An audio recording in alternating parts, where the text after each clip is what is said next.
Hi guys, and welcome to another episode of Kabir Considers. In this video we're going to react to The Limping Lady, the deadliest spy of World War II. World War II, man, it just feels like there's a never-ending supply of amazing stories that have come out of it. I mean, to be honest, it's to be expected. Massive world event involving so many different countries, many years. There's like the deadliest spy. So I'm guessing this lady trained, for espionage, discovering secrets, but also is just handy with the as well. I don't have a daughter, but if I did, this is who I would want her to look up to. Okay. Today we're talking about Virginia Hall, aka the Limping Lady, probably the most effective American spy of World War II, and she managed to do that with one leg. But first, a word from our sponsors. This video is brought to you by Ridge Wallet.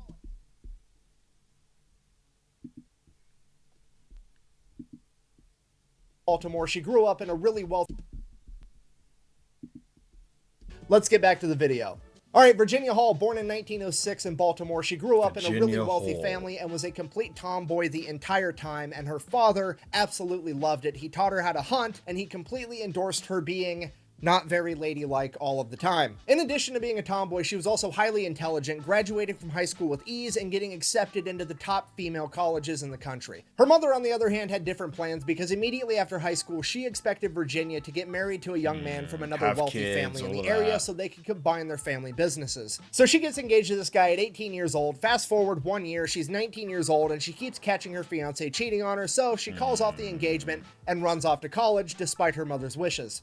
Totally valid. Totally valid. He's cheating. She immediately attends the top two female colleges in the country, Radcliffe and Barnard, which are the equivalent of Harvard and Columbia. She studies economics and foreign languages, deciding that she wants to become an American diplomat. She wants to live in an embassy and represent the United States of America. However, this is the 1920s and the odds of a female landing that job are slim to none, but she wants to maximize her chances, so she learns as many foreign languages as possible. She becomes fluent in German, Italian, and French and finishes college abroad, studying in Germany, France, and Austria. While finishing college in Europe in the late 1920s, she would bear witness to the birth of fascism and the rise of the Nazi Party, and have a better understanding of how dangerous that ideology was than 99% of Americans. She would return home in 1929. A few months after that, the stock market would crash, the Great Depression would start, and her father, a wealthy business owner, would lose almost everything, and the increased stress would lead to him having a heart attack and dying. This made Virginia even more determined to accomplish her goal of becoming an American diplomat, so she got a job working for the U.S. Embassy in Poland as a secretary. She worked there for several years, and every year she would apply for a promotion to become a U.S. diplomat, and every year something went wrong. The first year, they lost her application. The second year, her application made it through because she delivered it herself, and she was a shoo-in. She could speak 4 languages, she was a college graduate, she was highly intelligent, well-spoken, so she passed the application portion of the hiring process and had to have an in-person interview, and conveniently, they accidentally told her the wrong place and the wrong time to be, so she got disqualified again. I mean, back then, it must have been just so much harder for women to get into the workplace.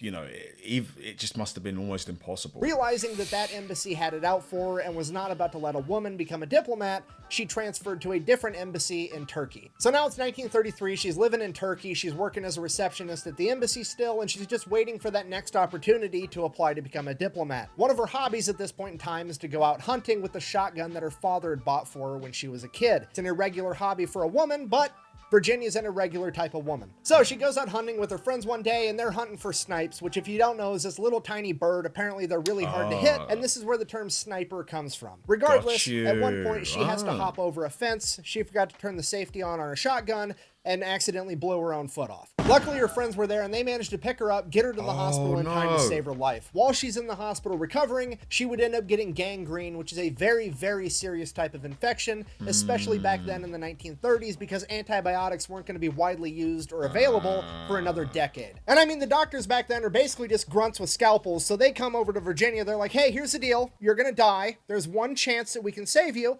Basically, my medical opinion is your leg is pissed off and it's trying to kill you. My strategy is I'm going to kill it first. I'm going to cut it off and throw it away. Man, that must be such a big decision to make.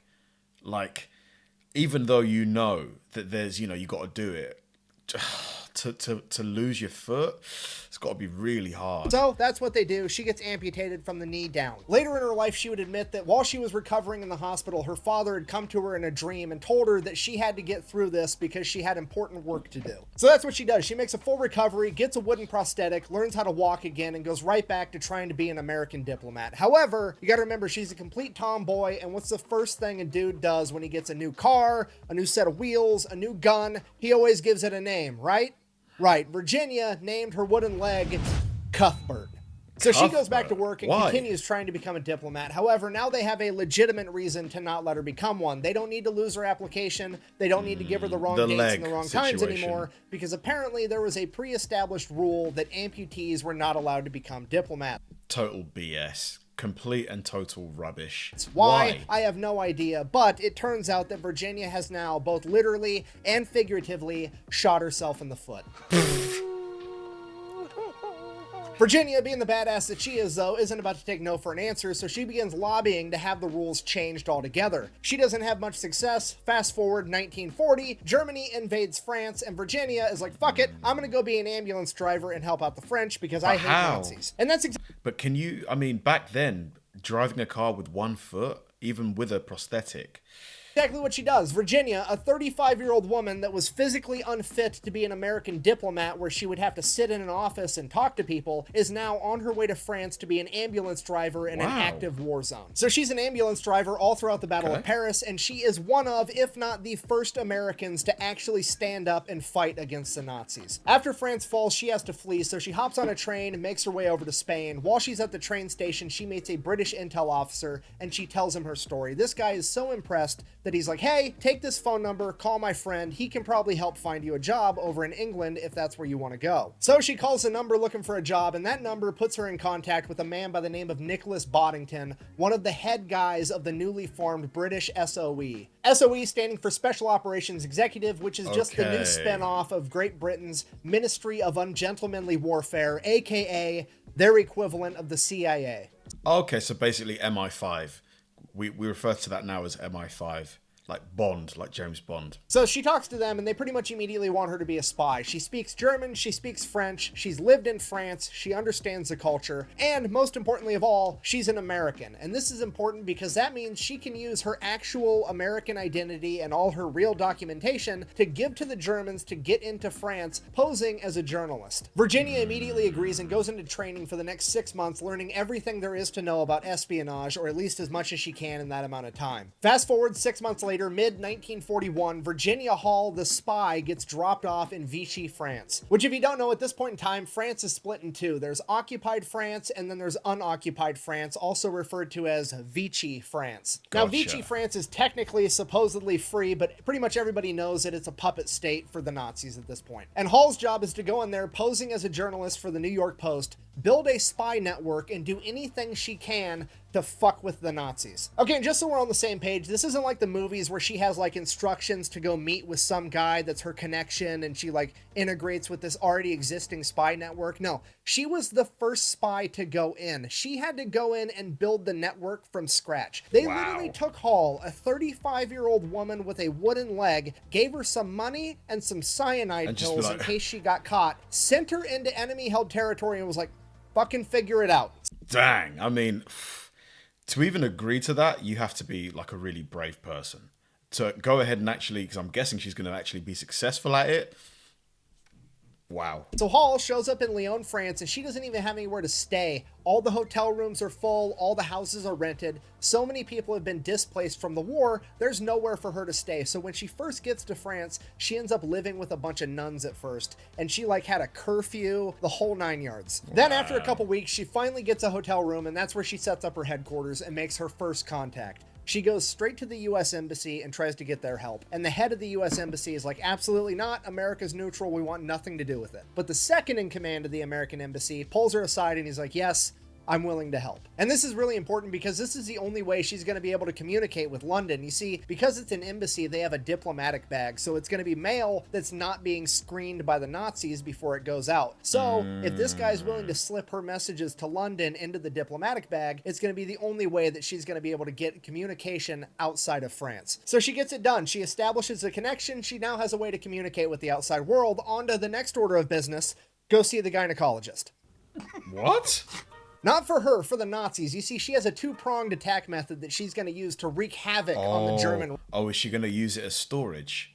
I see. ranks. Step A, recruit a gynecologist. Step B, recruit a brothel owner. All right, so here's the plan. She gets this gynecologist to start working with her by the name of Jean Rosette, and then she gets this brothel owner by the name of Germaine Garand to start working with her. And the plan she works out is the brothel owner is going to send all of his employees to this particular gynecologist, and he's going to sort out the ones that do not have STDs and the ones that do have STDs, and he's not going to treat them, but he's going to give them a clean bill of health, and then the brothel owner is only going to let those ones sleep with the Nazis. So already Hall is establishing herself as a diabolical mastermind. Honestly, that is diabolical. Wow. Now this is a true guerrilla warfare tactic right here. I mean, she's conducting biological warfare, weapons of mass Chemical. destruction, if you will. All the other spies are out here worried about intercepting mail and sending secret messages, and she's over here destroying the German ranks from the inside out and making them enjoy it while she does it. And the scary part is she's just getting warmed up. You see, now she starts sending messages back to London through that diplomatic bag, asking for supply drops in the countryside, and she gets them. They're dropping off guns, explosives, and she's turning around giving that to these guerrilla fighters that are just doing anything they can to fight the Germans, and she's also getting money to bribe officials and heroin. Yeah, the second prong of her prostitute attack on the German ranks is that after the employees have already given the Germans an STD, they are then also going to attempt to get them addicted to heroin. Man, she is creative.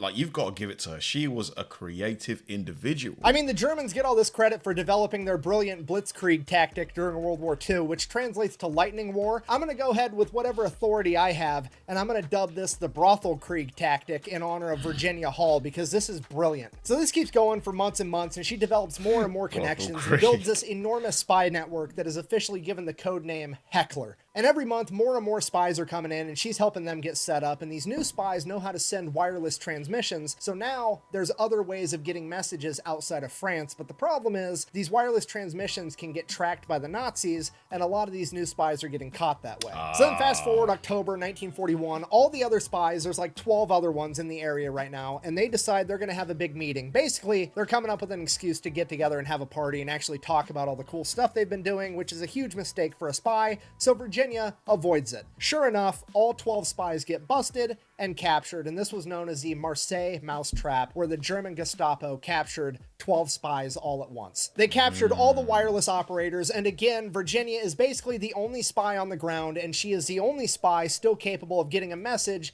out to London. So Man, honestly, living that kind of lifestyle every day, I'd be having anxiety, because you could be caught at any moment. At any moment, they could bust through your door.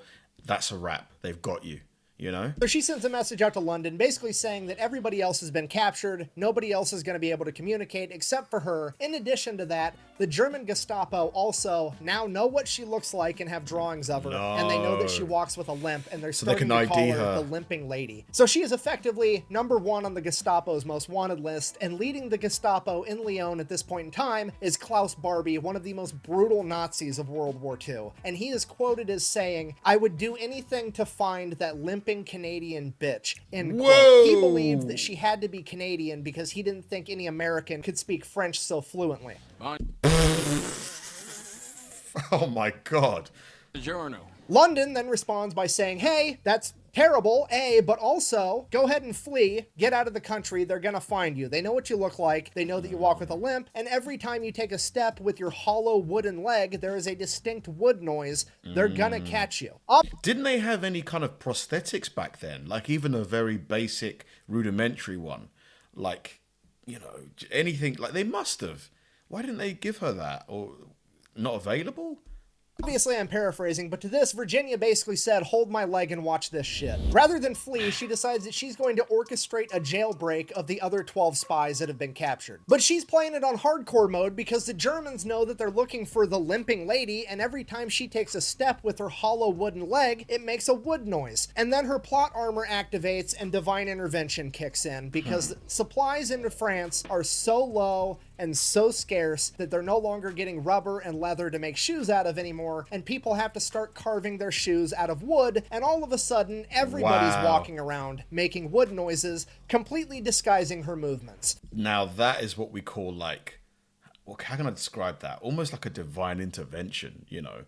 Because now she blends in completely. So rather than fleeing the country, she tracks down the prison that the 12 spies are being held at, then finds somebody that works at the prison, convinces them to get her a roster of the prisoners, uses that to track down a different, completely unrelated prisoner's wife on the outside, befriend her, and convince her to help her. Virginia, not wanting to be seen herself because they know what she looks like, decides that she's going to have this other prisoner's wife start smuggling in supplies to the 12 spies and, by extent, this woman's husband. Like they're baking handcuff keys and screwdrivers into cakes and shit to smuggle these supplies in. And this goes so well that she decides she's really going to start showing off. She's going to try to smuggle in an entire wireless set into the prisoners. And the wireless set is like the size of a briefcase. So she gets a 70-year-old priest that's a double amputee from World War I to smuggle this briefcase in by sitting on it in his wheelchair. And he ends up giving it to the other spies that actually know how to use the equipment.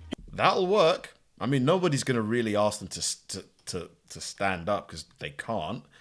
Yeah. Here's the thing. The spies on the inside needed a really big antenna to make this thing work. So they ran a wire from their cell into this like wireless setup outside across the yard and attached it to the boundary fence using the entire fence as an antenna and somehow never got caught. So now the spies are transmitting messages from inside the prison directly to London. So fast forward like a month, Virginia has smuggled these guys everything they need to be able to break out from the inside, and once they get outside the boundary fence, she is going to be there to pick them up, get them to a safe house, and smuggle them out of the country. Everything is completely arranged. Then on the day of the jailbreak, Virginia makes sure that somebody else tries to smuggle in a bunch of booze to the prisoners, knowing that they would get caught and that the guards would end up drinking all the alcohol that night, and making it easier for the spies to slip away. She is playing chess, man. Like, the other people are playing checkers, she's playing chess, or 4D chess. Which is exactly what happens that night. All the guards are drinking, partying, having a good time, and while that's going on, the spies are utilizing the handcuff keys and all the tools Virginia smuggled in to escape. They run across the yard under the cover of night, scale the perimeter fence, and waiting there is Virginia, who immediately takes them to a safe house. They hide for 2 weeks straight while the entire Gestapo is searching everywhere for them, and then she smuggles them out of the country. Okay, fast forward a month. It's November 1942. She just staged that huge jailbreak. All the Germans are looking for her, and now the Gestapo has brought in an additional 500 men, all with the sole purpose of finding the limping lady. It is at this moment Virginia decides it's probably time to leave. But with 500 new Gestapo all looking for a woman with a limp, she can't take any of the normal ways out of the country, so the only method she has to escape is to take the Pyrenees Freedom Trail, a 50-mile hike through the Pyrenees Mountains to cross the border between France and Spain. But how's she going to do that with one leg? She has to do it in November, in the coldest winter for France in over 200 years. It is a 3 to 4 day hiking trail for people doing it for fun, not in the middle of winter, and Virginia manages to do it in 2 days with a wooden leg. During her hike, she was communicating with London via radio, not like secret spy radio, just normal radio transmissions. It wasn't going to blow her cover. She was already blown and she was leaving anyways, so it didn't really matter. And she would tell London that Cuthbert was giving her issues because I'm sure, as you can imagine, hiking with a wooden leg would get pretty tiresome after a while. Would appear so, wouldn't it? To which London, not knowing who Cuthbert was, responded by saying, if Cuthbert is giving you problems, have him eliminated. Take him out. Take him out. So she crosses the border into Spain after 2 days, complete badass. She has escaped the Nazis, and 48 hours after she leaves Lyon, her entire hotel room gets ransacked because the Germans finally figured out who she was, and she had escaped just in the nick of time. And then she promptly gets arrested by Spanish authorities for illegal immigration. So then she has to get a message out to London, out to America. They finally come, bail her out. She goes back to London working with the SOE, and she's like, okay, well, cool, send me back in. And they're like, no, your cover's blown. You've done all you're gonna do. That's it for you. We're not. Which is reasonable because her cover is blown. Like, if anybody spots her, they know who she is, and there's no way she can really change her appearance. I mean, she could probably cut her hair and stuff, but that's not really going to fool anyone. Gonna let you do anything else as far as like actively working undercover goes. Again, I'm paraphrasing, but Virginia Hall basically says, okay, well, peace out, nerds. I'm gonna go work with the Americans. She goes over to America, goes to the OSS, the direct predecessor of the CIA, and is like, hey, I'm more experienced than any spy you guys have. Put me in, coach. To which the OSS is like, sure, why not? And they give her a shot. This time, Virginia makes sure that she takes a wireless transmitting class, though, so now she can also send the wireless transmitting signals. She doesn't want to be the only spy not able to, like last time. So she does that. She then realizes that she's going to have to pretend to be a much older woman. This would help disguise her limp, and it would help change her face so that they didn't know what she looked like anymore. Yeah. So she goes to a professional Hollywood makeup artist, learns how to do makeup to look like a really old woman, and then she goes to a dentist in London that grinds all her teeth down so she looks like she has terrible teeth like a French peasant would. This woman is committed to the cause. She really was. She was not only super smart and great at strategizing and things like that, to grind your teeth down. You know, back then when there's no, you can't go get veneers.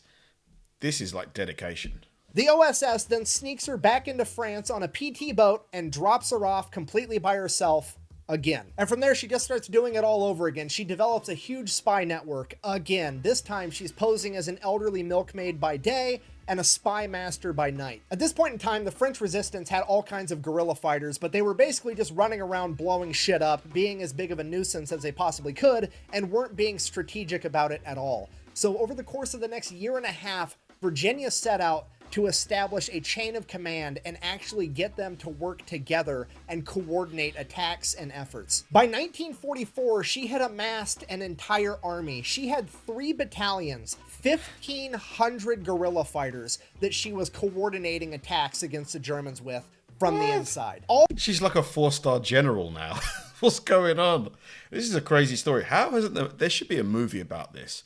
Like, how has a movie not been made about this lady yet? While transmitting signals to the Americans to have them drop off supplies like guns and explosives to continue fighting with. She would then be notified that in June of 1944, D-Day was going to happen, and in the weeks leading up to it, she used her guerrilla army to coordinate and sabotage major highways, railroads, communication lines, and bridges, preventing the Germans from reinforcing the right beaches in a timely fashion, potentially changing the entire course of D-Day. And somewhere around this time frame, the OSS would send in a reinforcement to help Virginia out, a young Polish operative by the name of Paul Giat. He parachuted into theater too late to have any real influence on the operation, but him and Virginia would end up falling in love. After the war, they would both move back home to America, where Paul would get his citizenship, and they would both begin their careers working for the newly found CIA. They would then go on to lead a specialized task force monitoring communism in the Eastern Bloc of Europe. Yeah, this incredible story literally ends with 2 spies falling in love and going out on missions together. In 1945, President Mr. and Mrs. Smith, basically. Truman wanted to give Virginia the Distinguished Service Cross, the highest honor a civilian could receive, because technically spies weren't in the military, so they're ineligible for the Medal of Honor. But President Truman wanted to give this to her in a humongous ceremony, tell her story, and make her basically an international hero and celebrity. Virginia, however, declined And a target too, to be fair. that offer because she didn't want her cover blown. She still wanted to be operational and capable of helping the United States and the world if she was needed. She became the only female civilian of World War II to be awarded the Distinguished Service Cross, and was awarded to her by General William Donovan, and by her own request, it was awarded in front of only one witness. Wow. Her mom. Her mom. Her future husband and fiance, Paul, wasn't there because He was on a she mission? didn't think her mother would approve. What? This woman was behind enemy lines fighting against the Nazis for all of World War II, the entire thing, longer than probably any other American, and she's still scared of the opinions of mom. And that's it. Virginia and Paul would live happily ever after. They retired at 60 years old, and Virginia would pass away at the age of 76 in 1982. And nobody knew anything about this until they read her obituary. She never gave an interview. She never wrote a memoir. She never said a single thing. And later in life, when she was asked why she never talked about it, she said, and I quote, "Too many of my friends died for talking too much." Which I think we can all agree is gangster as fuck. So in conclusion, this is a story of Virginia Hall, the deadliest spy of World War II. Thank you for watching. Best way to support the channel is go buy some merch over at thefatelectrician.com. Quack bang, out. Wow, what a story. Now, I'm not usually a fan of biopics, you know, movies that are made about somebody. It's very rare that I'll watch a biopic, but I really think she deserves one. And not only that, the story is amazing enough that it would be really interesting. Enough happened in her life for her to, for a really awesome movie to be made out of it. Unless one has already, and I'm not aware of it, because this is literally the first time I've heard her story. But incredible, to lose your leg, and still, be able to do all of this back then, before advanced prosthetics and physiotherapy and all the technology now that makes, being amputated a lot more manageable, like back then, the facilities and things available to people that lost their leg or their arm or something must have just been nothing compared to what we have now. So just an incredible woman, truly. Like, what a story. Thanks for watching, guys. If you enjoy my videos, please help me out by liking and subscribing.